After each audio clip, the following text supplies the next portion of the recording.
Danny Green at Christian Wood, yan ang ating pag-uusapan. Final seconds. Bryant for the win. Bang!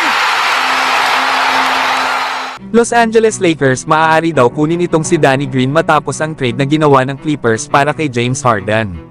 Na-wave kasi mga idol ng Sixers itong si Danny Green para magkaroon ng open roster spot ang mga bagong players nila.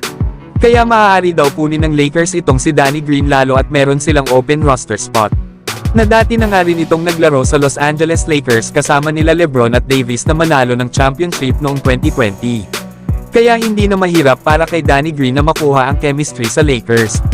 Kilala nga ito mga idol bilang isang maaasahang 3-and-D wing. Na bagay nga ito sa Lakers dahil sa kanyang mga catch and shoot sa 3-pointer. Isa pa ay kailangan ng Los Angeles Lakers ng player pa sa kanilang rotation. Na limited nga sa ngayon ang ginagamit ni Coach Darvin Ham. Ito nga ay dahil sa meron pang mga injury sila Taurean Prince, Gabe Vincent, Rui Hachimura, Jared Vanderbilt at Jalen Hood-Schifino. Isa pa mga idol ay marami na din daw guards ang Lakers at meron din silang sapat na mga size. Kaya ang kailangan daw ng Lakers ay ang mga katulad ni Danny Green na isang mahusay na defender at spot-up shooter. Na ito daw dapat ang ilagay nila sa kanilang pang-15 roster spot. At sapat na din daw dito marahil ang 10 to 15 minutes per game.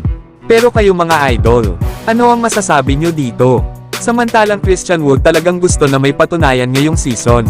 Paano ba naman ay siya lang naman ang masasabing best player ng Lakers coming off the bench sa 5 laro nila? Hawak lang naman ni Christian Wood ang team best plus-minus na may positive 63. At may average nga ito sa ngayon na 8.7 rebounds at may 1 assist per game. Samahan pa ng 57% sa field goals. Alam naman natin na nag-struggle si Christian Wood sa pananatili niya last season sa Dallas Mavericks. Isa na nga rin sa naging kahinaan nito ay ang kanyang depensa. Pero dito sa Los Angeles Lakers ay gusto itong ma-improve ni Christian Wood. Na ito nga ang ipinapakita niya sa kada laro ng Lakers. Na wala nang magagawa ang coaching staff nila kapag si Christian Wood ay nagpatuloy sa maganda niyang performance. Kundi ang mas bigyan pa ito ng mas mahabang playing time. Lalo at nagustuhan nga ni Coach Darvin Ham ang 3 big lineup na ginamit niya kahapon sa likod nila Jackson Hayes, Christian Wood at Anthony Davis. Kaya naman na-outscore talaga ng Lakers ang Clippers kahapon sa last 4 minutes ng third quarter. Dahilan para makuha nila ang dalawang kalamangan sa pagtatapos ng third quarter sa score na 87-85. Dahil na nga rin ito sa depensa at rebounding na kontrolado nila dahil sa size advantage ng kanilang kupunan. Kaya aasahan talaga natin na malimit natin makikita ang 3 big lineup sa Lakers. Pero kayo mga idol, ano ang masasabi nyo dito? So hanggang dito na lang tayo mga idol.